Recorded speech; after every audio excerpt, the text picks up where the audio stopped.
Welcome to my channel. My name is Tim Russell. I'm the president of Hyperpreterism, Honorary Doctorates, and other funny stuff Research Institute in Ardmore, Alabama. Today we're going to take a fresh look at the challenge of Christ. No, it's a repeat of the same thing. It's been repeated and said for 6 years. Nothing has changed, except keep in mind, Don K. Preston did a video 2 or 3 weeks ago, and I've played the clip from it, proving my point. He claims God cannot violate the laws of physics. So keep that in mind. Everything he says, that's what he thinks of God, the God of the Bible. So let's get into it on the challenge of Christ. And this is going to be kind of a short video. And I'll add a song of mine to the end of it. But here we go. And good morning, everyone. Happy Friday morning to you. Welcome back to Morning Musings, here on Now TV. My name is Don K. Preston. I am the president of Preterist Research Institute of Ardmore, Oklahoma. If I sound a little bit nasally this morning, it's because I woke up and my goodness gracious, my allergies were just absolutely raging. I've got As as compared to all other times. I shouldn't I shouldn't say that, but I mean it's like his message. Some things never change. lots of Kleenex laying here in front of me. I suspect I'll be sneezing at some point of time in today's video. I suspect I suspect that too, Don. I'm sorry you can't get your sinuses right, but I wouldn't be surprised if you didn't sneeze and pick your nose and everything else to the camera. Right? It wouldn't surprise me at all. Uh, I should have taken a Mucinex or a Claritin before I went to bed last night, but I just didn't. I didn't realize I was going to wake up. Just wow, head's totally stopped up. Sneezing and uh, coughing and carrying on this. I know it's not funny, folks, but I laugh at myself, so it ain't like I don't.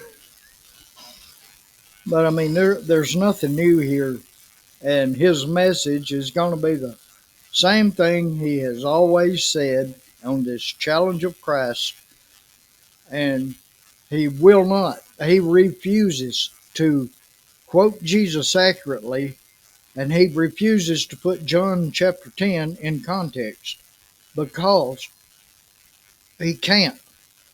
If he wants what Jesus said to be a challenge, then he cannot use Jesus in his proper context because it blows up in his face. Do you see that train coming? This morning. So I'm going to do the very best that I can, and you'll just have to overlook my nasal condition here this morning. To me, it sounds pretty bad.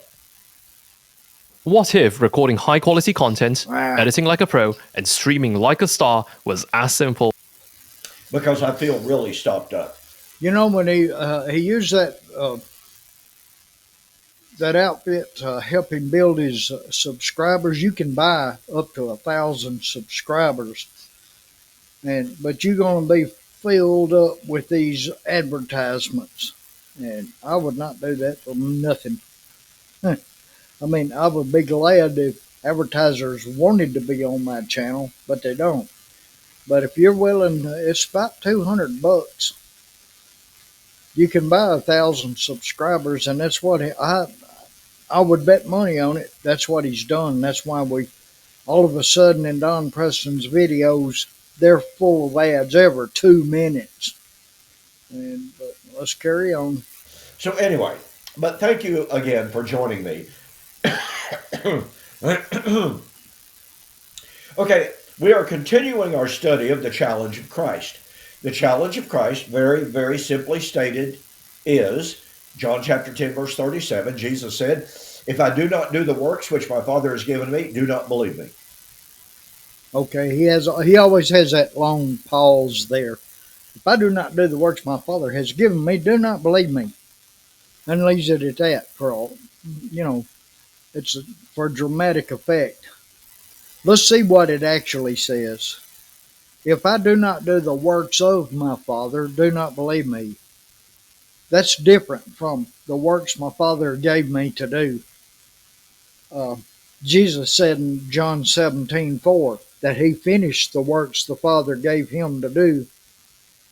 Right here, the works of the Father, as I've pointed out before, go back to John chapter 8, when he was arguing with these Jews.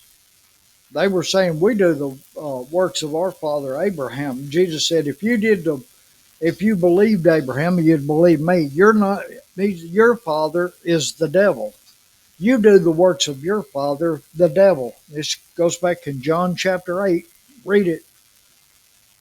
Jesus he had disciples now, and he was teaching them. And he was teaching them to do the works of the Father. We do the works of the Father. This is not talking about specifically miracles and signs. Those were to prove who he was. But the works of the Father, he's telling them, if I don't do the works of the Father, don't believe me. But if I do, though you do not believe me, believe the works, that you may know and believe that the Father is in me and I in him. If you're doing the Ten Commandments, say, you're obeying the law of Moses. That's the works of the Father. Jesus obeyed the law of Moses perfectly. They could look at him. Well, and they had to make up stuff sometimes and say, well, he worked on the Sabbath. And, Jesus was the Lord of the Sabbath. But he didn't he didn't violate the law in no way. He did the works of the Father, which was given to Moses at Mount Sinai. And then, you're looking through Leviticus. That's another story. Don's misrepresenting tabernacles, the feast days in Leviticus chapter 23. Don's doing a daily uh, morning musings and just twisting up what tabernacles means and what it represents. He says it represents resurrection and judgment. No, it doesn't, folks. We don't have the scripture to tell us that. Whatever Don says about the Feast of Tabernacles, look it up, and you'll see. Well, it don't say that, Don. Where are you getting this from? And you know where he's getting it from? I got a scholar rabbi friend in Israel, which he'll never name, but he goes to the Jews, to the Talmud, where they made up stuff and changed the law to suit them. And that's what Jesus got on to the Jews about also. Honor your father and mother. He called it Corbin. He said, you pretend you're helping your father and mother by giving God land or something, but you're keeping control of it. That way you don't have to turn it, help your mother and father, whatever. However, they were bypassing the law. Jesus didn't do that. He did the works of his Father, and he taught others to do so. What does that mean? Pick up your cross and follow me. That means you're going to do the works of the Father as Jesus teaches how to do that. But Don wants to twist it into, this is AD 70 he's talking about. It's going to be 40 years down the road, but most of these are going to be dead, if not all of them. But 40 years from now, if I do not do the works my Father has given me, do not believe me. That's what Don teaches, and it's wrong and it's false, and it's going nowhere with him because he's been saying this for 6 years, and it's none of his followers ever question him on this. That drives me nuts. It does. I mean, I'm exaggerating. It's funny in a way, but it's like Jim Jones. Here, give me that Kool-Aid. That looks delicious. Let's hear a little bit more. Do not believe me for my words' sake, believe me for my works. See, we saw right there, it doesn't say that. But if I do, though, you do not believe me, believe the works, that you may know and believe that the Father is in me and I in him. Jesus does not say, do not believe me for my word's sake. Folks, we are saved by that word that we believe. We're not saved by the works Jesus did. We're saved by the word he gave us.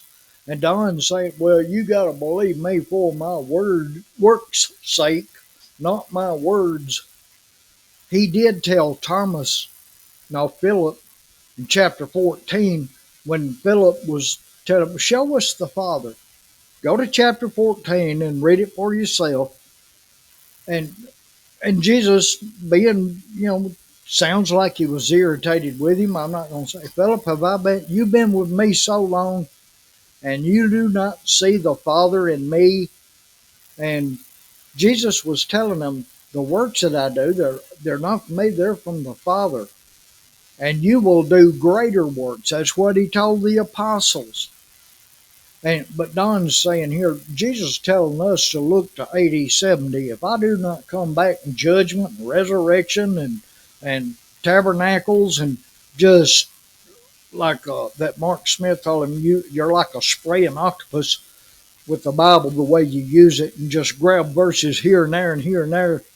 I didn't say these all come together where they don't. This is not the works of the miracles and stuff like that Jesus is talking about in John 10:37.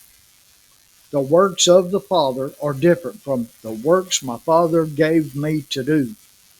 I'll prove it. John 17. Let's go to John 17:4. And the works you gave me to do, I have glorified you on the earth. I have finished the work which you have given me to do. It was complete. Don says, no, you got to wait till AD 70. You got to wait about 37 to 40 more years before I finish the work that you gave me to do. I'm going to take Jesus' word for it and not Don's and not any of these hyper-preterists. I do not trust them. They will tell you anything. I was talking to a guy today, and the Bible mentions heaven and earth passing away in the New Testament with Jesus and Peter. They say, well, the Old Testament talks about the heaven and earth passing away several times. No, it talks about the day of the Lord, but it does not talk about heaven and earth passing away. One showed me Jeremiah. Jeremiah doesn't say that. He says, he talks about the heaven and earth being like it was before at creation, after God created heaven and the earth, and then the earth was without form and void. And that's what Jeremiah compared the destruction that was coming. He compared it to like the creation, but it wasn't destroyed. Jesus says heaven and earth is going to pass away. And these guys, I call them clowns, they say, no, that's talking about the covenant, the old covenant, and the elements are the jots and tittles of the law. No, it's not. But anyway, that's all I got to say. He says the same thing over and over and over that he's been saying for nearly 6 years, and rears back and folds his hands across his chest. I like to read his body language, and he's so, I mean, it's funny. But anyway, if you want to listen to the rest of this video, go ahead. But he starts talking about about minute 17. He goes talking about he's going to start teaching Galatians, and what he says is true. When you get over and listen to it, I'm not going to get into it. Y'all can. But he's talking about Paul was telling them who has bewitched you that you would want to go back into the law. But folks, Don teaches and has from the beginning, from his ministry's beginning, that the law was still in effect till AD 70. not one jot or tittle would pass away until uh, would not one jot or tittle would leave the law until I forget how it's where it's in Matthew 5, but not one jot and tittle will pass from the law till all is fulfilled. And they claim all was fulfilled in AD 70. Paul wrote to the Galatians in the 50s, somewhere along in there. And he's telling them, do not go back into the law. And we know going back to the law, he's talking to Jews and Gentiles. He's not talking to just Gentiles. He's telling them, do not. Because Paul teaches that circumcision is nothing. And he teaches that, in Galatians and Ephesians, that we are Abraham's seed through the promise. It's the law was done away at the cross, Colossians 2:14. But Don was teaching pretty good in Galatians. If you go over and listen to it for yourself, I didn't have no problem with what he's teaching. It's just that what he's teaching contradicts everything else they teach. These hyper-preterists, the law was fulfilled in AD 70, not at the cross. But here Paul is teaching against the jots and tittles and telling the Galatians, don't go back into that. And, Jesus condemned those while he was on earth. Do not violate the law. None of it's going to be done away until all is fulfilled. Jesus fulfilled it at the cross. While he was here, it was in effect. After the cross, it was no longer in effect. I don't care how you twist it and turn it.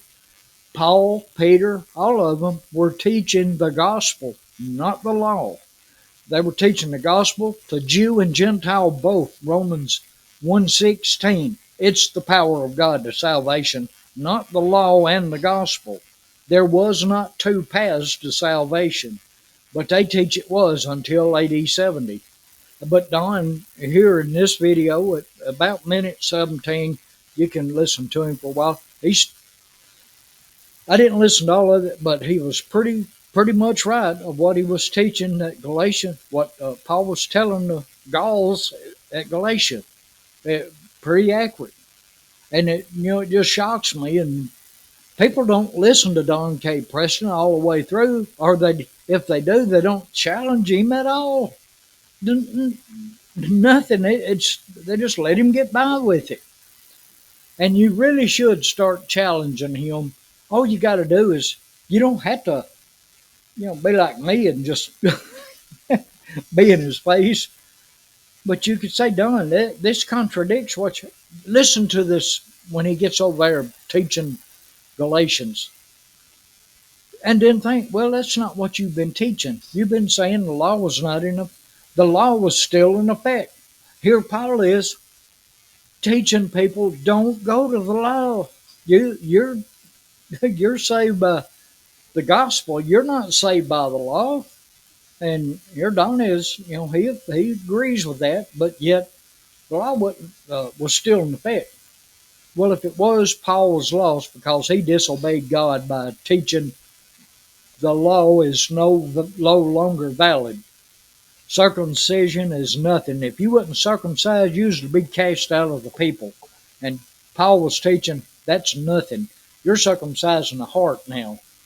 But anyway, that's all I got. And if you want to listen to all this, you can. But it's like, it's hard to listen to for me. It's getting harder and harder for me to listen to a full Don K. Preston video.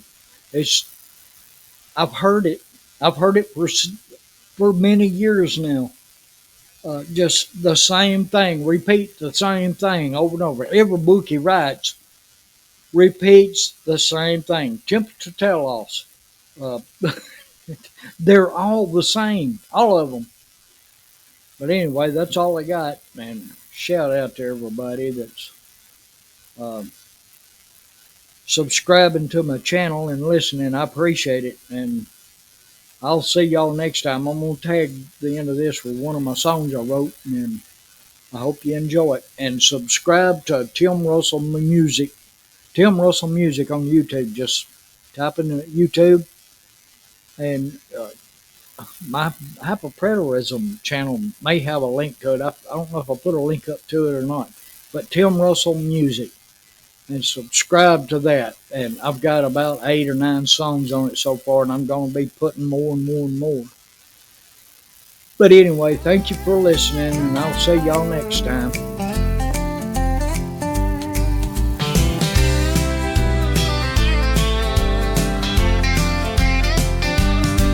It hides in our history why she has stayed beside me. Hit me with simplicity. Why is she my mystery? Riddle me this, or should I question that? I can't pull the answer out of my hat. It's an obscurity. Why is she my mystery?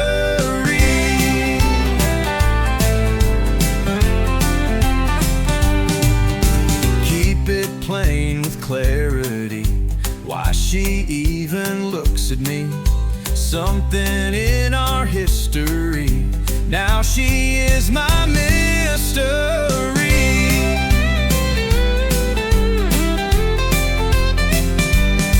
I have a one-track mind. She's an abstract thinker. I go out as I am. She's a first-class prinker. Or should I question that? I can't pull the answer out